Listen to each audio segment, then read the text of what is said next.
How does losing weight improve your blood sugar?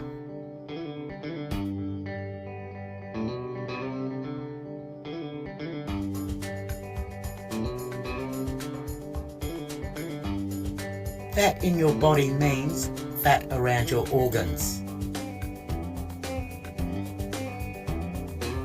including the organs that help control your blood sugar, like your pancreas. When there is fat around the organs, your body doesn't work as well to control the sugars.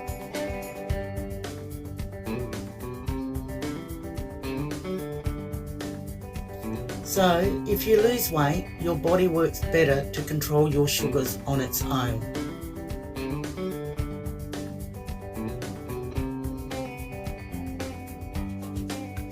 Does that mean being overweight causes my diabetes? You don't have to be overweight to have diabetes. There are lots of pieces that come together to cause diabetes.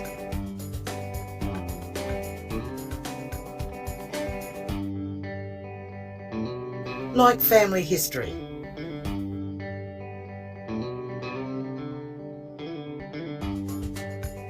access to healthy food throughout your life, including as a baby,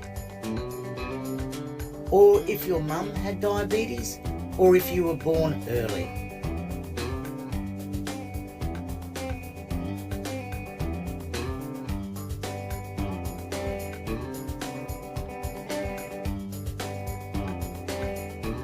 Also living in overcrowded or poor housing.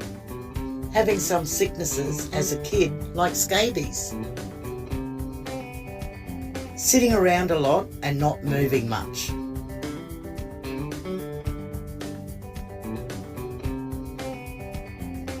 Fat around your organs. Some things affect all these causes, like racism and discrimination, family income and poverty, how many years you're at school, trauma that has happened to you or your family in the past. All these things come together to cause diabetes. It's not just weight.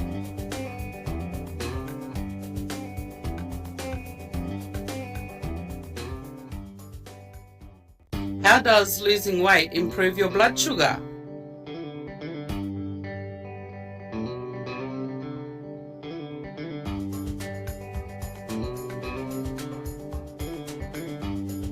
Fat in your body means fat around your organs, including the organs that help control your blood sugar, like your pancreas. When there is fat around the organs, your body doesn't work as well to control the sugars.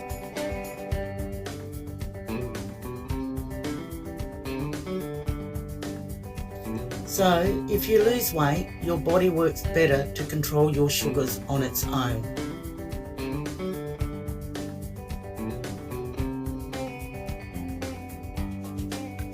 Does that mean being overweight causes my diabetes? You don't have to be overweight to have diabetes. There are lots of pieces that come together to cause diabetes.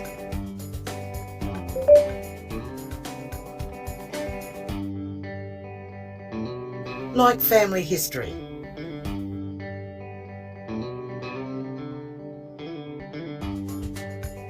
Access to healthy food throughout your life, including as a baby. Or if your mum had diabetes, or if you were born early.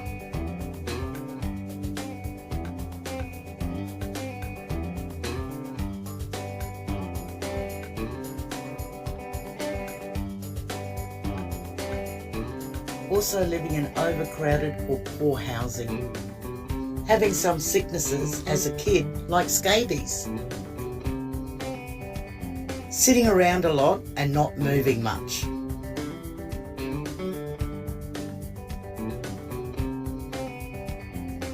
Fat around your organs.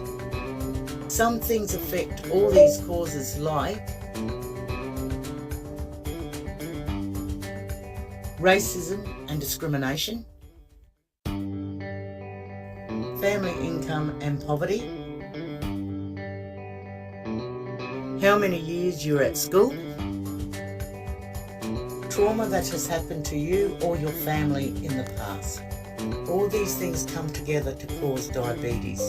It's not just weight.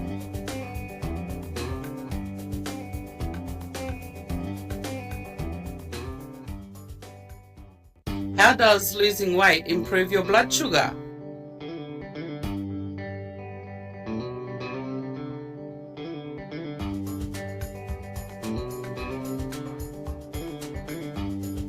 Fat in your body means fat around your organs, including the organs that help control your blood sugar, like your pancreas. When there is fat around the organs, your body doesn't work as well to control the sugars.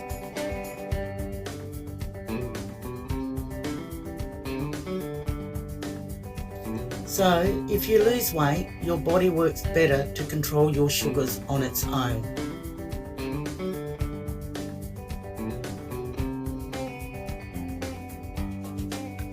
Does that mean being overweight caused my diabetes?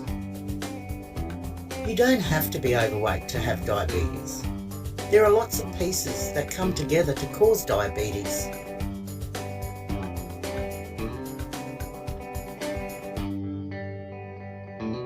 Like family history,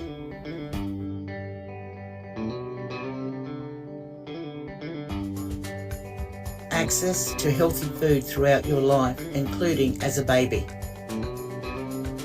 or if your mum had diabetes, or if you were born early.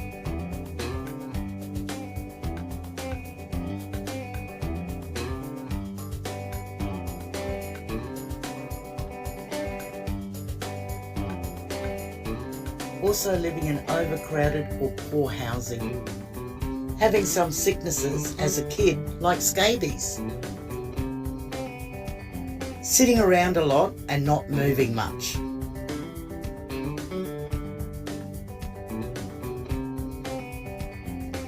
Fat around your organs. Some things affect all these causes, like racism and discrimination, family income and poverty, how many years you're at school, trauma that has happened to you or your family in the past. All these things come together to cause diabetes. It's not just weight.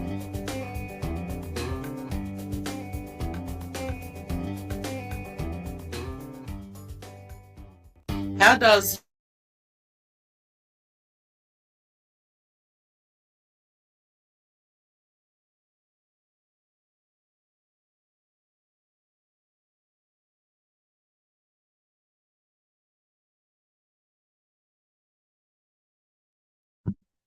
Yeah, thank you so much. Good evening, Venerable Son and everybody here.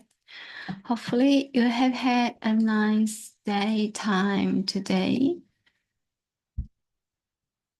Okay. I will share the screen. Just wait for a moment. Diabetes. Let's check it out. Towards issue experience builder architecture. Okay, and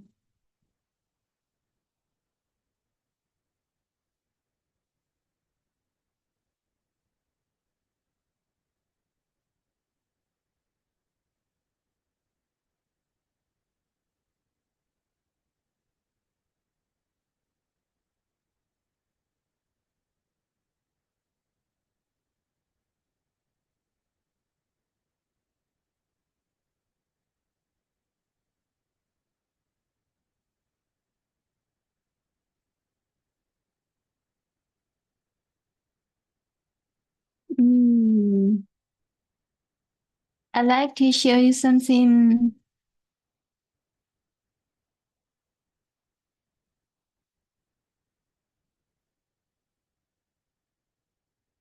Listening, okay. Something listening. I would like to share with you. Junk food.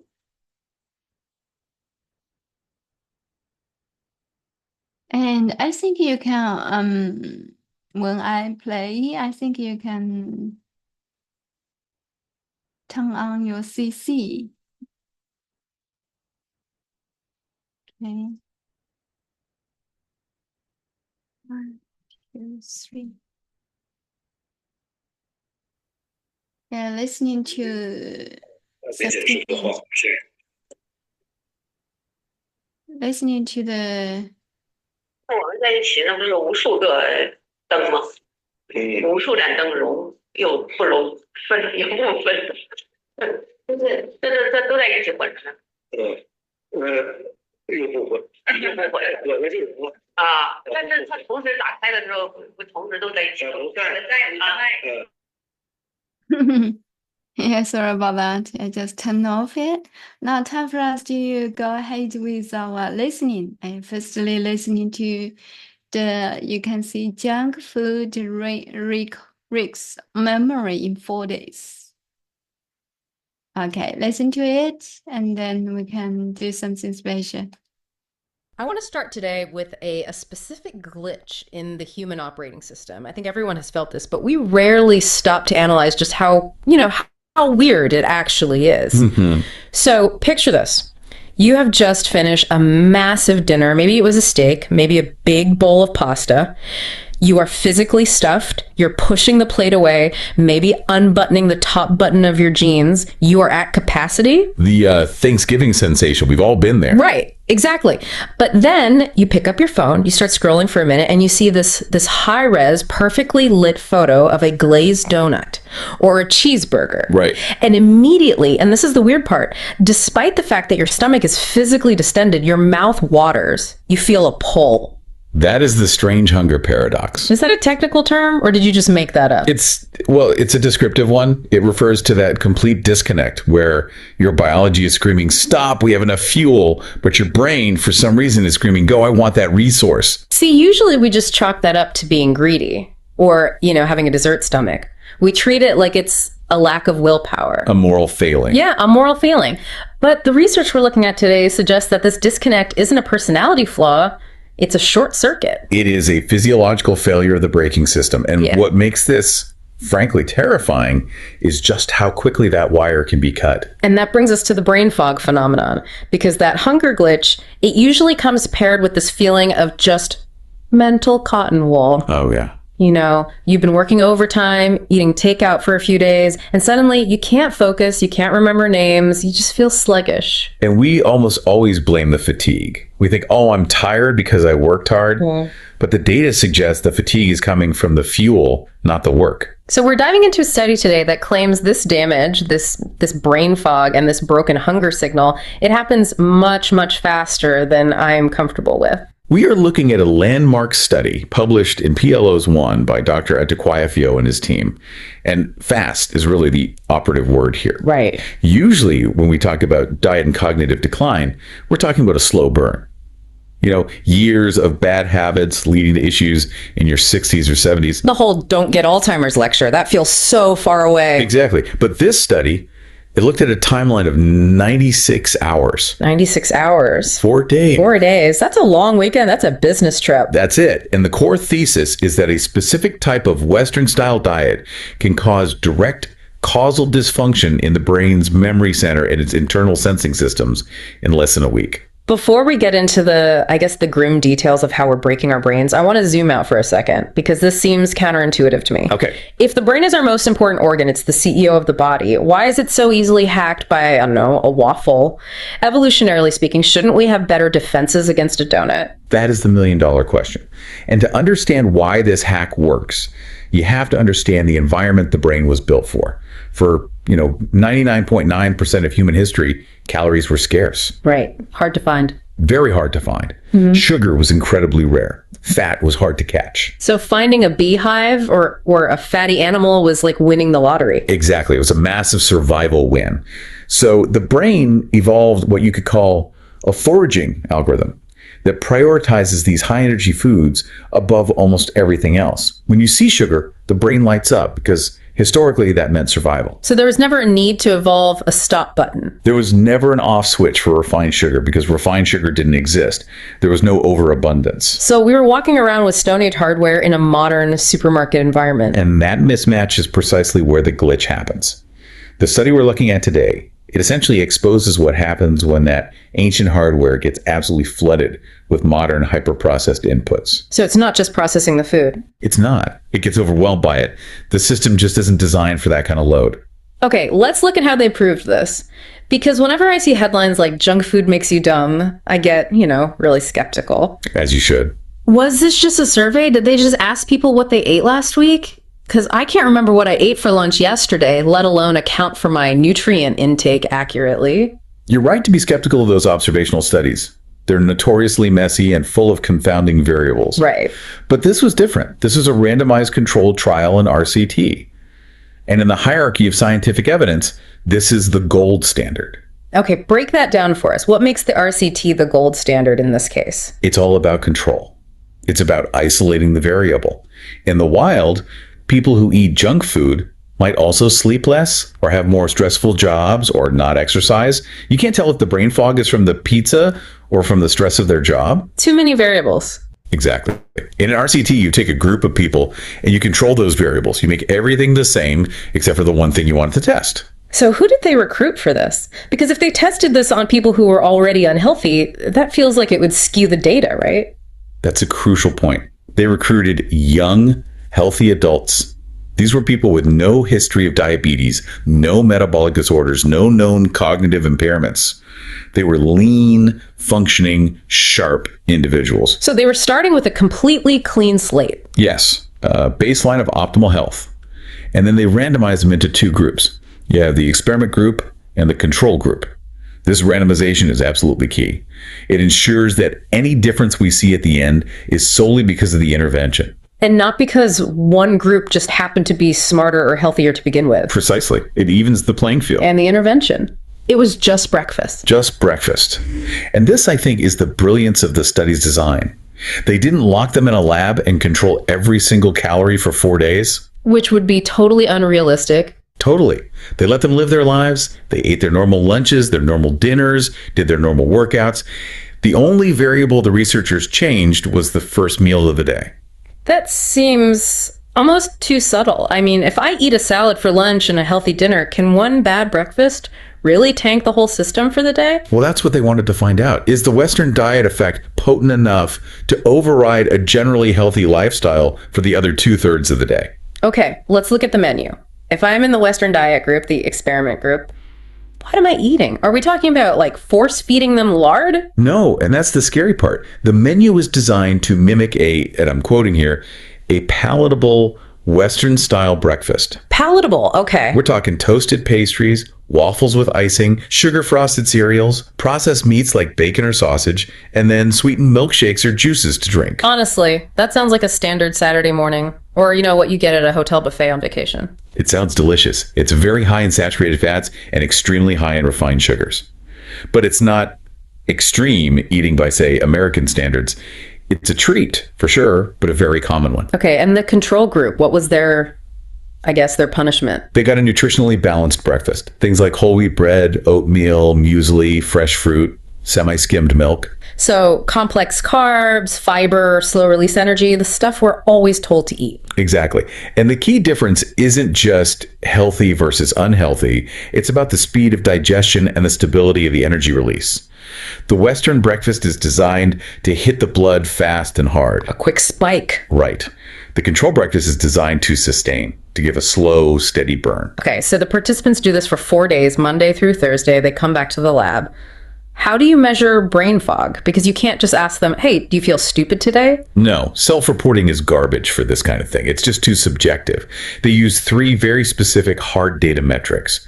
And we really need to unpack each one because they tell a different part of the story. All right, metric number 1. Metric number 1 is what I call the hippocampus check. Mm-hmm. They used a standardized verbal learning test. It's a neuropsychological standard. How does that test work? It's a memory torture test, essentially.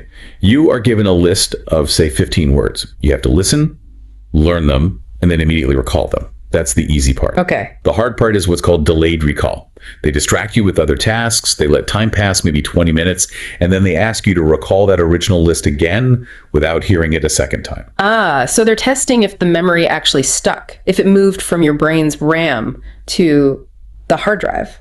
Precisely. That process of moving information from short-term to long-term storage consolidation, that is the primary job of the hippocampus. If your hippocampus is struggling, that delayed recall score just drops off a cliff. Okay, so that's memory, metric number 2. This is the one that gets at that strange hunger feeling. Yes, interoception. Interoception. It's a word that sounds like it belongs in a philosophy class. What does it actually mean in a biological context? Think of it as your body's internal dashboard. You have exteroception, seeing, hearing, touching the world outside. Interoception is sensing the world inside. I see. It's the data stream that tells you, my heart is beating fast, or my bladder is full, or, and this is crucial for our deep dive, my stomach is stretched and I have sufficient energy. So it's the body's fuel gauge? It's the fuel gauge, the temperature gauge, and the check engine light, all in one system. So how did they test that? They did something really clever. First, they had participants rate their own hunger and fullness on a numerical scale. How full do you feel right now? 1 to 10. Okay, subjective but useful. Exactly. Then, right after that, they showed them pictures of highly palatable food, the donuts, the burgers, the really appetizing stuff. Yeah. And they asked, how much do you want to eat this right now? So they're looking for the gap, the disconnect. If I say I am a 9 on the fullness scale, I should also say I have a 1 on the desire scale for that burger. Exactly. High satiety should equal low desire. They were measuring if the dashboard was accurately controlling the driver's behavior. Was the signal getting through? And metric number 3. This was the biological reality check. They didn't want to just guess what was happening in the blood. They attached continuous glucose monitors, or CGMs, to the participants. Oh, those are the little patches people wear on their arms now. Yes. And this gave him a 24-hour movie of the participants' blood sugar, not just a finger prick snapshot. They could see the massive spike after the Western breakfast, the subsequent crash before lunch, and everything in between. So we have the memory test for the hippocampus, the desire test for the internal dashboard, and the blood test for the raw data. The trifecta. 4 days later, what happened? Let's start with the memory. Did the waffles actually make them forget things? The results were stark. The experiment group, the Western breakfast eaters, showed a significant decline in delayed recall accuracy by day 4. Okay, when you say significant, are we talking about them forgetting 1 or 2 extra words, or is this a real, meaningful statistical drop? In scientific terms, the effect size was rated as medium to large. To see a medium to large cognitive decline in healthy young people after just 4 days is... it's alarming. It's a major red flag. And what about the control group, the oatmeal eaters? Rock steady. No decline whatsoever. In fact, due to something called the practice effect, doing the same test twice, usually you expect people to get slightly better by day 4. Right, they know what to expect. The control group stayed sharp. The Western group got measurably worse, despite having seen the test before. That is wild. So the breakfast wasn't just, not helping. It was actively inhibiting their ability to learn? It was blocking the consolidation process. The hippocampus essentially stopped hitting the save button on new information. Okay, so that's result number 1. What about result number 2? The interoception, the dashboard check. This is where we see that strange hunger paradox show up in the actual data. It's fascinating. The control group behaved exactly as you'd expect, very logically. How so? They ate their balanced breakfast, they reported feeling full, and when they saw the food photos, their craving for them went down. Satiety increased, desire decreased. The system worked perfectly. The brake pedal worked. The brake pedal worked. Now, the Western group... Let me guess. They ate the heavy, high-fat, high-sugar breakfast. Their stomachs reported feeling physically full, distended, heavy. The physical signals were there. But when they looked at the food photos, their craving scores did not drop. In many cases, they actually increased. Wait a minute. They're physically fuller than they were when they woke up, but they want the donut more. Exactly that. The normal, logical correlation between fullness and desire was completely shattered. The brain was actively ignoring the stop signal from the gut. That is the literal definition of mindless eating. It's worse than mindless. Mindless implies a lack of attention. This is driven eating. The brakes were cut and the accelerator was pushed, even with a full tank of gas. Okay, we absolutely need to get into the how, because I still struggle to get my head around how a pastry in my stomach reaches up and breaks my hippocampus. What is the physical mechanism connecting the stomach to the brain? This is where we have to talk about something called the blood-brain barrier. I like to think of the blood-brain barrier as the head bouncer at the most exclusive club in the world. Oh, the bouncer. Okay, I like that analogy. Its only job is to keep the riffraff out. The brain is the VIP section. It doesn't want toxins, it doesn't want bacteria, and it definitely doesn't want massive, wild fluctuations in chemistry. So that bouncer is very, very strict. You're not on the list, you're not coming in. Exactly. For most of the brain, that's true. However, the hippocampus is a very special kind of VIP room. It has incredibly high energy demands. It's constantly forming new connections. It's engaging in neurogenesis, which is the birth of new neurons. So it's a very busy room. The busiest. And to get that much fuel in, the bouncer at the hippocampus is a little more relaxed. The barrier is naturally leakier there than in other parts of the brain. So it has a back door to let the fuel deliveries in more easily? A good way to put it, but that back door is also a vulnerability. Now let's go back to the CGM data, the blood sugar monitors. The Western diet group didn't just have high blood sugar, they had massive volatility. Right. Huge spikes after the meal, followed by massive insulin dumps from the pancreas, and then these severe crashes a couple of hours later. The glucose roller coaster. And that roller coaster creates a state of systemic inflammation, creates something called oxidative stress. Think of it as a low-grade chemical storm in your entire bloodstream. Okay, a storm. When that storm hits the brain, the strict bouncers in the rest of the brain keep most of it out. But the leaky bouncer at the hippocampus, he lets some of that storm in. So the hippocampus gets flooded with inflammation and oxidative stress. Precisely.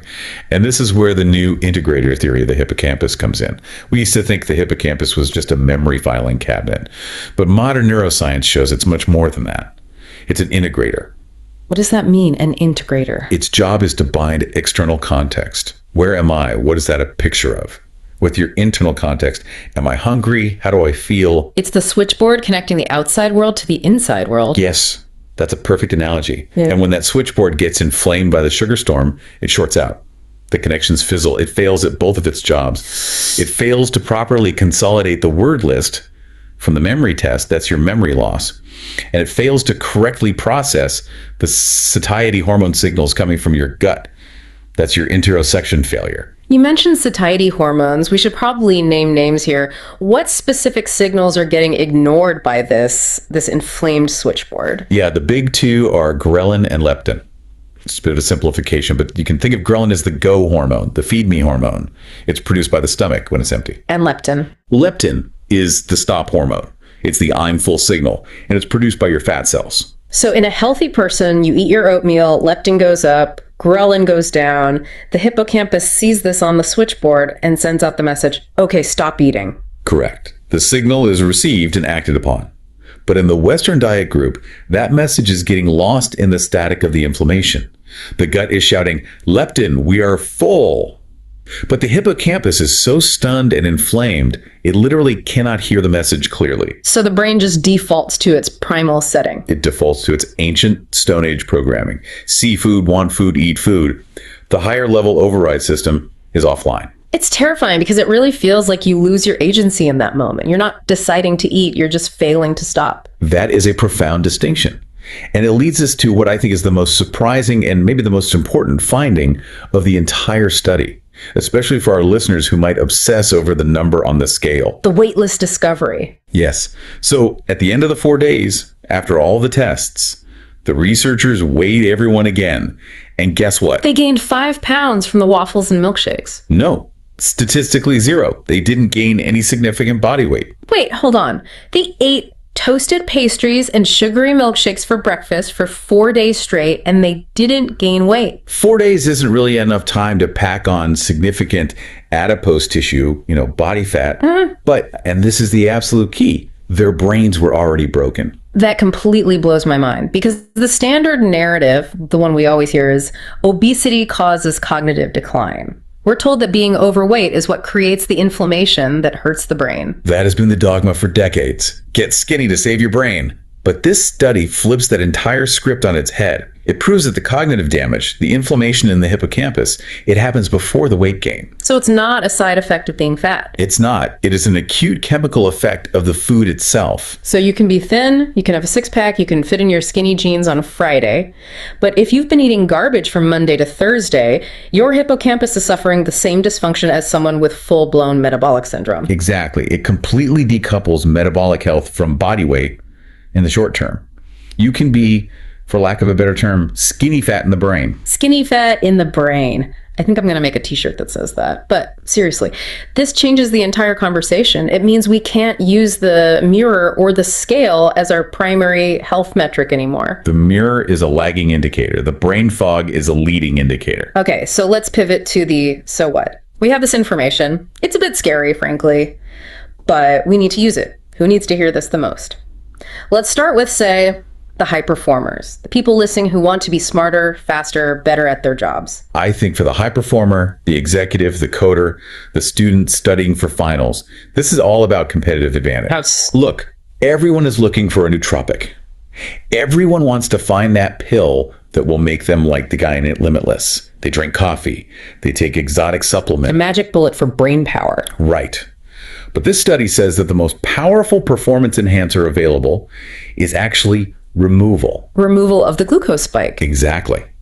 If you were trying to write complex code or study for the bar exam or prepare for a huge presentation and you start your day with a bagel and a glass of orange juice, you are voluntarily handicapping your hippocampus for the most important hours of your day. You are literally lowering your effective IQ. It's like entering a race and deliberately shooting yourself in the foot at the starting line. It is. If you just switch that fuel source to healthy fats, proteins, fiber, if you keep that glucose curve flat, you retain access to your full cognitive capacity. This isn't about being healthy in some vague long-term sense. It's about being sharp right now. That's a really powerful reframe. What about for parents, or really anyone dealing with kids? This is huge for youth. We all know that telling a teenager, eating this might give you heart disease in 40 years, is completely useless. Their brains literally cannot process that far into the future. It's not a real concept to them. They think they're invincible. They do. But they care deeply about right now. They care about their grades on the next test, their performance in a video game, their social standing. If you can tell a teen, this sugary breakfast is the reason you felt foggy during that math test this morning, that clicks. It connects the behavior to the immediate, tangible consequence. You didn't fail the test because you're not smart. You failed because you sedated your memory center with a Frappuccino an hour earlier. It shifts the blame from their identity to their fuel choice. It gives them a reason to care that is relevant to their immediate reality. And what about the medical side of things? If I'm a doctor or a clinician, how does this change my approach to diagnosis or preventative care? It suggests we are probably screening way too late. Right now, we wait for an A1C blood test to come back, showing prediabetes or diabetes. But this study shows the brain is the canary in the coal mine. It fails first. It fails first. Right. We could potentially use these simple memory tests, specifically delayed recall after a meal or a glucose load, as a very early warning system for diabetes risk, maybe years before the blood sugar becomes permanently elevated. That is fascinating. The memory test becomes a metabolic test. Precisely. And for the mental health field, for counselors and therapists, this is just a powerful empathy engine. Explain what you mean by that, an empathy engine. Well, think about the immense shame and guilt associated with binge eating or overeating.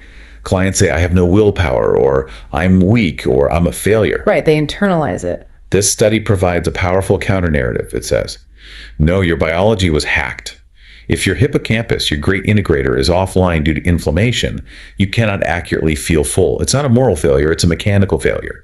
Your equipment was disabled. That removes the guilt. And I have to imagine that once you remove the guilt, you can actually focus on the fix. Right. It changes the goal.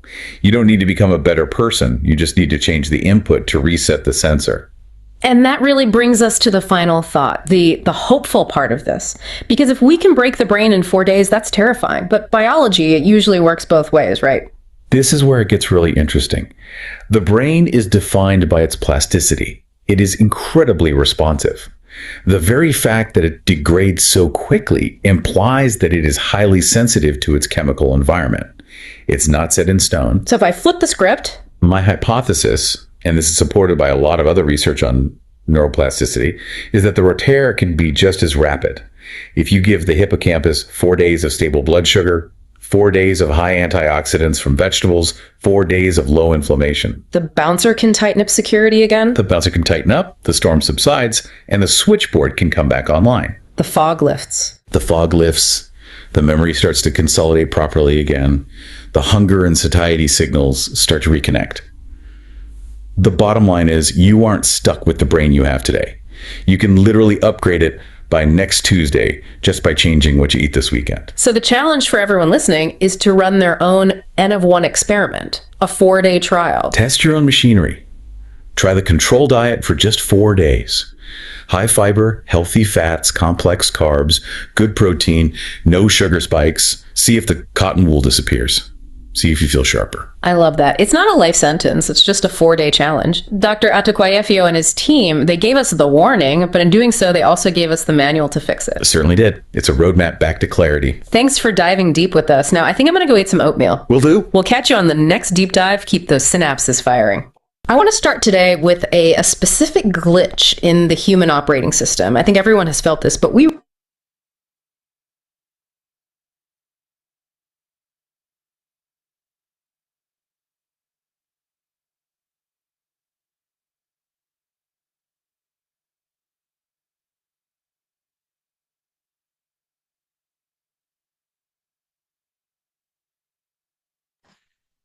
Yeah, thank you, Samadhi, for your timely help. 嗯，对，这就是近期上次是提到的，就是如果我们4天就是很集中性的去吃这个甜食的话，会有一个什么样的问题？就是高碳水化合物以及甜食，它对海马体是一个很大的摧残。你这里面都说到它的吃垃圾食品就是高碳水的这些。So yeah, incredible, right?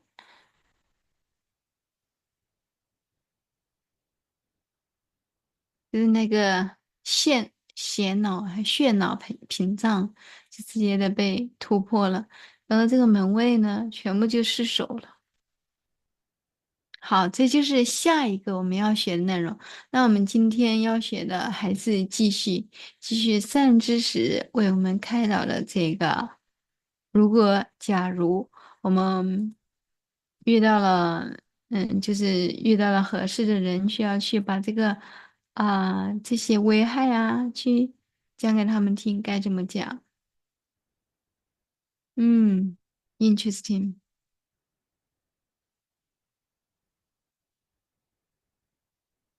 Yeah, severity. 好，我们一起看一下。Yeah, the first one is in the nervous system has been destroyed, and especially the BTN nerve. And then, this another thing about this one. 就是刚才就是这个。刚才Samadhi 分享就是这个 mechanism type 2 diabetes development 整个的这个过程是什么样的一个进展？4到10天是这样的一个情况。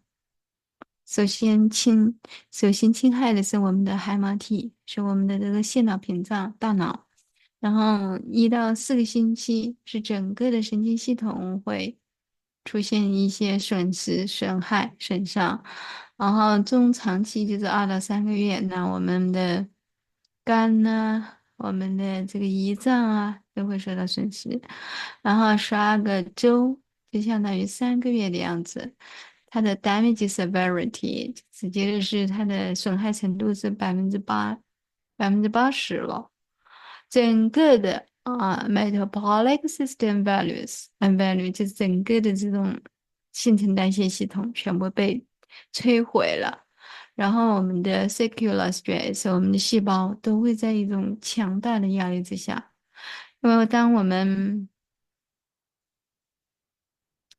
的肝呐、不能排毒啊，我们整个的胰脏也不能分泌胰岛素的时候，整个的系统是乱的，我们的细胞被挤得不得了了，就是正常的一个情况，非常的严重。好，and the last one is 100%. Yeah, we can see. Pancreatic beta cell function fails completely. 整个的这个我们的贝塔细胞，就是在我们胰脏的贝塔细胞完全就是分泌胰岛素这一块是完全瘫痪了，leading to the clinical onset of type 2 diabetes。然后呢，mitochondrial tubular and then nerve damage，它就是这出了这个单词不认识，sorry。它整个的这个系统，还有这个神经系统也会被摧毁，甚至它都没有办法去产生新的神经元，因为它没有这个条件。For body organ decay，整个的内脏五脏六腑的功能全部丧失，是最后一个，就包括了我们的心血管病，我们的海马体炎。海马体也受损，然后我们眼睛也失明了，因为我们的视网膜啊，视网膜是一个海马体的外延伸，跟我们的眼睛是大脑的外延伸，它帮助脑完成一些信息的收集。所以说当我们的海马体以及我们海马体链接的这些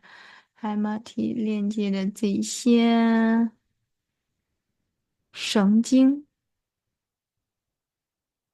看有张图吧，海马体链接的这些神经受到影响的时候，我们的视网膜也是一定要这张图，也是要受到影响的。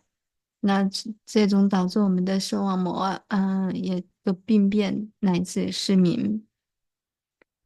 这两个肾，因为我们的胰脏不能分泌胰岛素的时候，所有的压力就都在肝脏和肾脏这上面。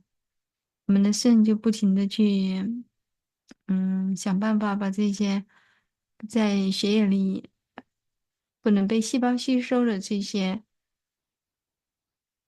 碳水，想办法去弄出去。所以说，很大程度上去靠肾往外排，那它肾也是非常的辛苦的。Yeah, that's the whole process. And now we need to go ahead. Yesterday we read sugar as a toxin. So if somebody can translate it, just do it, okay? 如果谁愿意帮我们去把这个翻译一下，请大家去提供翻译。Okay, who would like to read it again? This one? This let's check it out. Yeah, why do we do this? Because the first one is about our you know, and even everybody is on the way to diabetes, so that's why we need to do this. And the second one, we need to raise those awareness. Actually, the most important thing is about our sugar. Sugar is not a sweetie, but a toxin. So this is the truth from scientific understandings. And that's the two reasons why the first reason is we need to tell us the truth and tell the public the truth. Everybody is on the way to get the sickness named diabetes. And the second one is actually the truth about the sugar. Sugar is not a sweetie anymore. It works like a toxin to our body, especially to our pancreas. So that's the reason we need to carry out, and we need to diminish, how to say it? Check it again. Sorry about that. Is disseminate. Yeah, we need to disseminate the truth. One is everybody is engaged with diabetes, and the second one is sugar is not a sweet anymore. It works like a toxin. Okay, go ahead with our reading. Let's check it. Okay, Elva, you please go ahead, read it. Okay, thank you. 2. Sugar as a toxin. Scientific literature characterizes sugar as a toxin. The physiological damage is cumulative.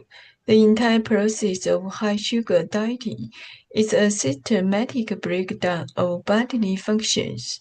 Symptoms vary based on the dosage and the duration of toxicity. 2. Sugar as a toxin. Scientific literature characterizes sugar as a toxin. The physiological damage is cumulative. The entire process of high sugar dieting is a systematic breakdown of bodily functions. Symptoms vary based on the dosage and the duration of toxicity. 2. Sugar as a toxin. Scientific literature characterizes sugar as a toxin. The physiological damage is cumulative. The entire process of high sugar dieting is a systematic breakdown of bodily functions. Symptoms vary based on the dosage and the duration of toxicity. Thank you. Gorgeous. Yeah, thank you. Anybody else who would like to give it a go? Nobody? Okay, and Jing, you'd like to read it through? Okay. Okay. Yeah, the Chinese one, yeah, you read it first, okay, for everybody triple times, and then you can read the English one.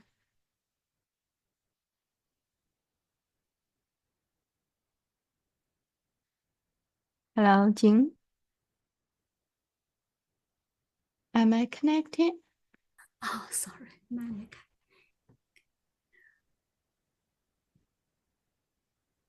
Okay. 2. Sugar as a toxin. Scientific literature characterizes sugar as a toxin. The physiologic damage is cumulative.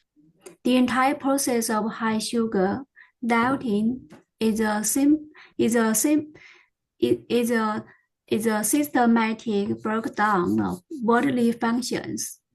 Symptoms vary based on the dosage and the duration of toxicity. 2. Sugar as a toxin. Scientific literature characterizes sugar as a toxin. The physiologic damage is cumulative. The entire process of high sugar dieting is systematic breakdown of bodily functions. Symptoms vary based on the dosage and the duration of toxicity. 2. Sugar as a toxin. Scientific literature characterizes sugar as a toxin. The physiologic damage is cumulative. The entire process of high sugar dieting is a systematic breakdown of bodily functions. Symptoms vary based on the dosage and the duration of toxicity. Okay. Beautiful. Okay, and is it possible for you to read the Chinese as well? Chinese? Yeah, because you did the translation. Can you read the translation now? OK，好。科研文献将糖归为一类毒素，其对人体生理机能造成的损伤具有累积性。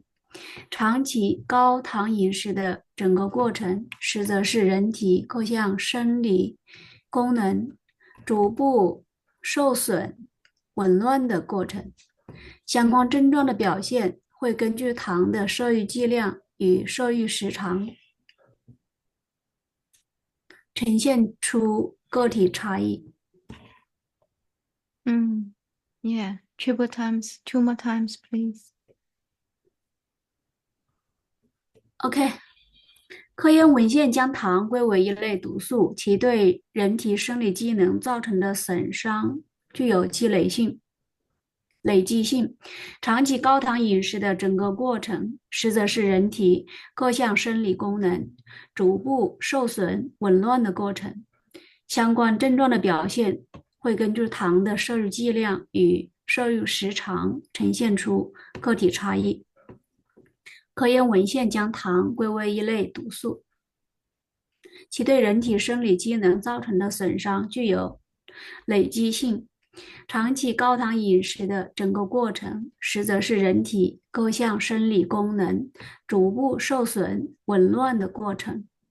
相关症状的表现会根据糖的摄入剂量与摄入时长呈现出个体差异。OK。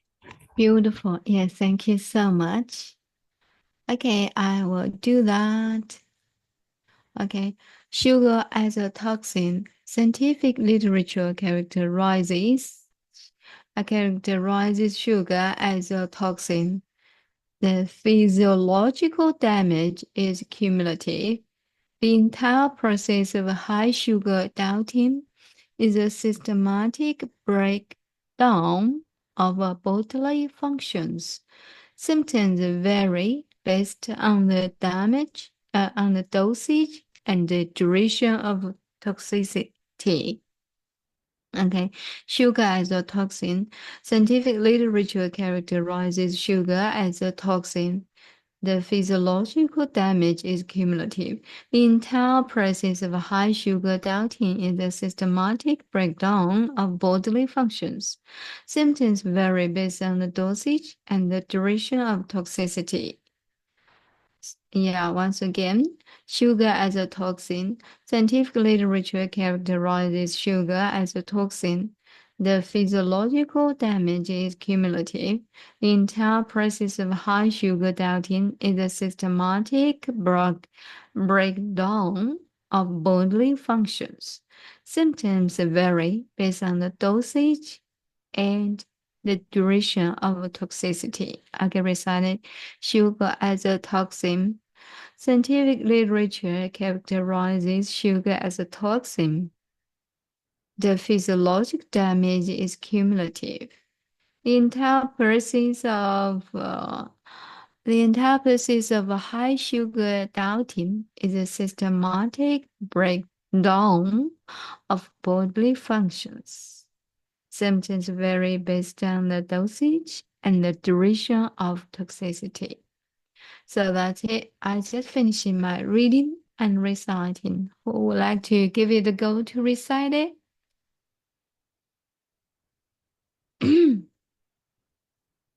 Okay, Jin, you please just try your best. Okay. 2. Sugar as a toxin.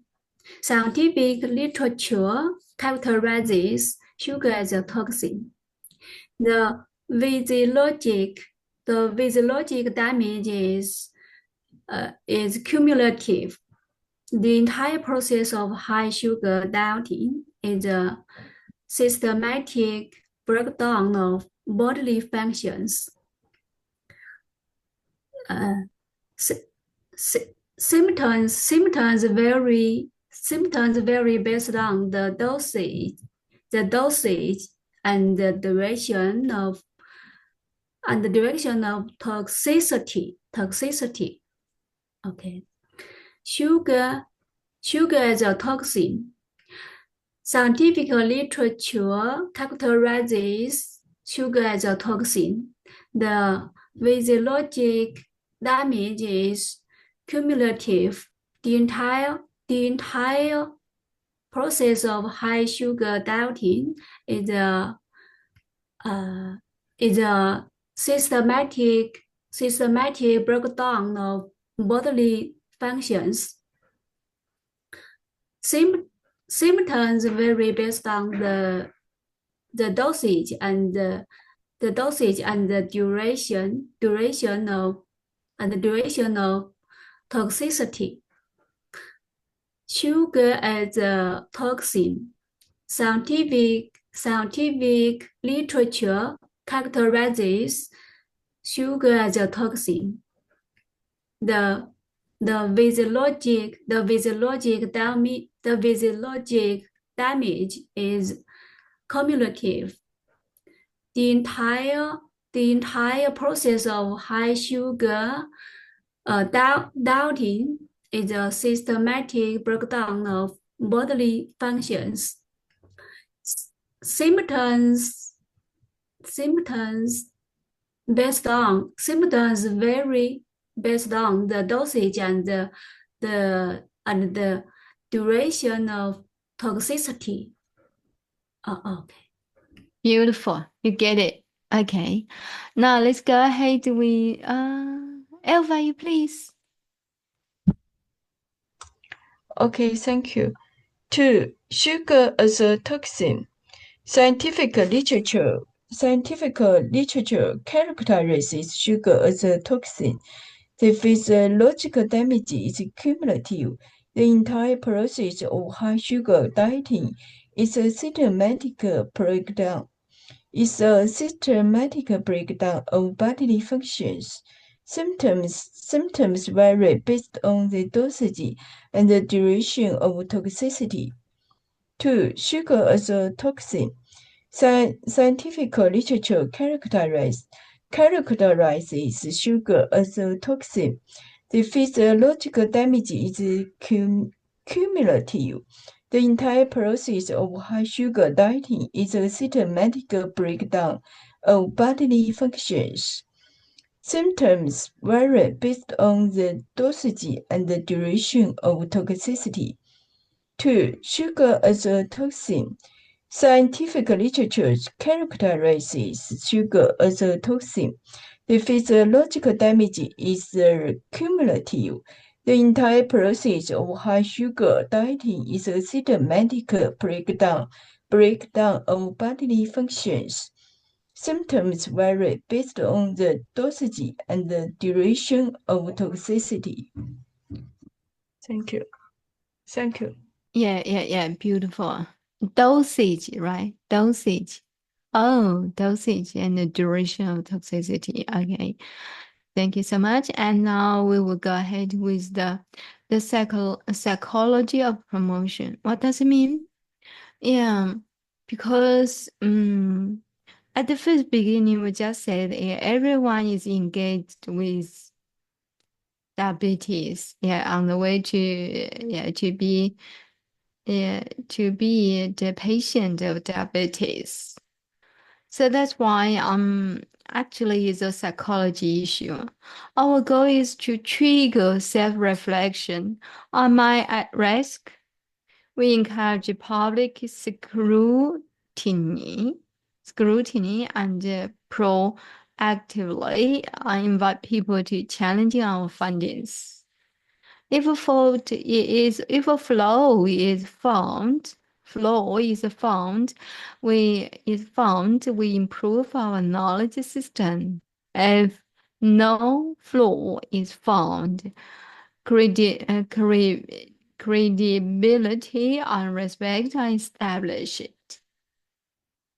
So, and the process of scrutiny forces the individual to acknowledge the severity of overtaking sugar.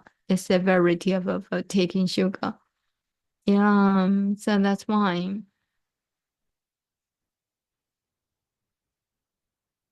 It's very focused, right? Acknowledge the severity of overtaking sugar. You know that sugar as the elementary energy for our cells, for our blood, and even for our brain, but we cannot overtake it. if we do, yeah, the problem happens. The problem arises one after another. So that's, yeah, our job, our responsibility to disseminate the scientific findings to the public and tell them and increase or arouse their attention to the overtaking sugar. 对对，在这里面就是说，因为前面最开宗明义的时候就把每个人都扯进来了，每个人都会，就非常普遍，甚至每个人都会得。然后那这是一个心理学，这个心理学就会就这个问题说得太绝对了，那我一定要去找茬，要证明我没有得。所以在整个证明过程当中呢，他就学到很多。就自己，如果你想去找茬，你肯定要很仔细的去学，学的过程当中。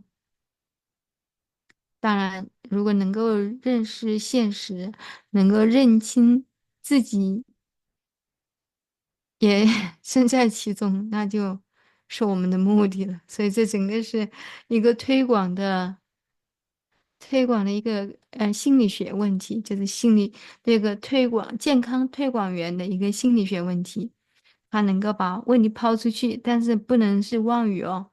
他抛出去以后，引起大家的这个反响，去找茬。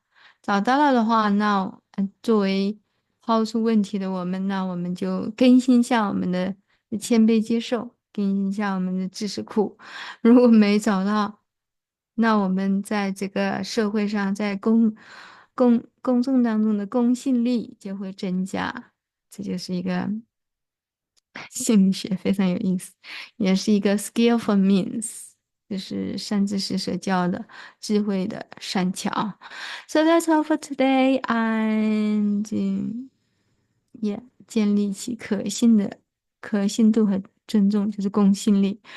Yeah, that's all for today, and thank you so much for your time, and because today I was a bit late and just ask you to listen to the audio.